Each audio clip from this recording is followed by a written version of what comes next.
नमस्कार दोस्तों, मैं हूं डॉक्टर नरेश चंद, माइंड पावर एक्सपर्ट एवं लाइफ कोच। जैसा कि आप सभी लोग जानते हैं कि मैंने एक हैप्पी भारत मिशन नाम से एक प्रोग्राम शुरू किया है और उस प्रोग्राम के अंतर्गत मैं लगातार वीडियो बना रहा हूं और उन वीडियोज को अपने यूट्यूब चैनल, फेसबुक पेज पर बार बार उनको जारी कर रहा हूं, जिससे कि जो बात मैं बताना चाह रहा हूं वो मैं आप लोगों को ठीक तरीके से समझा सकूं। जैसा कि मैंने प्रोग्राम अपने मन में सोचा है, हैप्पी भारत मिशन, यानी कि हम संपूर्ण भारत को हैप्पी करने का लक्ष्य लेकर चल रहे हैं। तो इसके पीछे मेरी कोई सोच भी रही होगी, कुछ मुझे ऐसा मिला होगा जिसके आधार पर मैं ये कह सकता हूँ कि सभी को हैप्पी किया जा सकता है। और अगर मन से हम किसी भी क्षण अपने को सुखी मान लेते हैं तो हम सुखी दिखने लगते हैं, और जब हम अनुभव दुख का कर लेते हैं तो हम दुखी हो जाते हैं। दोस्तों, हमारे सुख और दुख वास्तव में कुछ नहीं है, मन की अवस्थाएं हैं। मन जैसा अनुभव करने लगता है हम वैसे ही हो जाते हैं।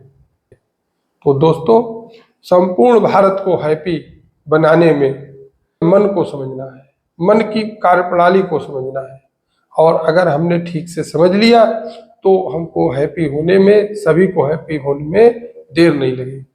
हमारा मन दो प्रकार से काम करता है। हमारे मन के दो भाग हैं, एक चेतन मन और दूसरा अवचेतन मन। चेतन मन निर्णय लेता है, उसके अंदर बुद्धि है, लॉजिक है, वो तय करता है कि हमें क्या काम करना है और क्या काम नहीं करना है। अवचेतन मन बहुत शक्तिशाली होता है, 90 से 95% भाग अवचेतन मन होता है, लेकिन उसकी कमी यह है कि वो अपने मन से कुछ भी नहीं करता है, उसके अंदर बुद्धि नहीं है। जिस काम को करने का हमारा चेतन मन डिसाइड कर लेता है वही काम अवचेतन मन करना प्रारंभ कर देता है। तो दोस्तों, कहीं ना कहीं मुझे ऐसा लगता है कि हम लोग यहीं पर चूक कर जाते हैं। हमारी अंडरस्टैंडिंग मन के बारे में इतनी अच्छी नहीं रहती है। हम ये बात नहीं समझते हैं कि हमें जो मन दिखता है, यानी कि चेतन मन, काम करने के लिए वो जिम्मेदार नहीं है। वो केवल डिसाइड करता है कि हमें अमुक काम करना है या नहीं करना है। ये डिसीजन लेने के बाद उस विचार को वो अवचेतन मन को ट्रांसफर कर देता है, फिर उस काम को करने की जिम्मेदारी हमारे अवचेतन मन की होती है। बहुत सारे हमारे काम जैसे हम चाहते हैं वैसे नहीं हो पाते हैं कि हमारा अवचेतन मन काम करता है लेकिन वो समझ नहीं पाता। समझने के लिए उसे चेतन मन की मदद चाहिए, और समझने का उसका तरीका क्या है कि एक ही काम को उसे बार बार रिपीट करो। हमारा चेतन मन क्या करता है, वो चलायमान है। आज एक बात कहेगा, कल को दूसरी बात कहेगा, परसों तीसरी बात कहेगा। तो नतीजा क्या निकलता है, अब चेतन मन कुछ भी नहीं समझ पाता और भ्रमित हो जाता है। अब चेतन मन एक ही काम को जब हम बार बार बोलते हैं, कहते हैं कि किसी को आदत पड़ने में हमको कम से कम 21 दिन लगते हैं, तो ठीक इसी प्रकार से अगर हमारा चेतन मन किसी काम को बार बार दोहराता है और 21 दिन तक दोहराता है तो वही हमारा काम होना शुरू हो जाता है। अब ये जीवन के हर जिन्होंने जो ठान लिया हमेशा वही बोलते हैं, यानी कि उनके मन में कोई भ्रम नहीं होता है, कंफ्यूजन नहीं होता है।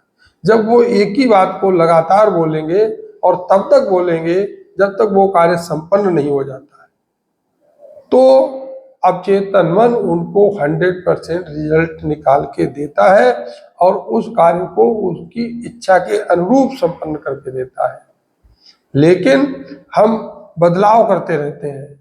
आज हमने कहा कि हमको मारुति कार चाहिए, कल हमने प्लान बदल लिया, कोई दूसरी कार चाहिए, परसों फिर तीसरी, और 4 दिन बाद तो कार का ही विचार बदल गया, कार चाहिए ही नहीं है और कोई चीज चाहिए।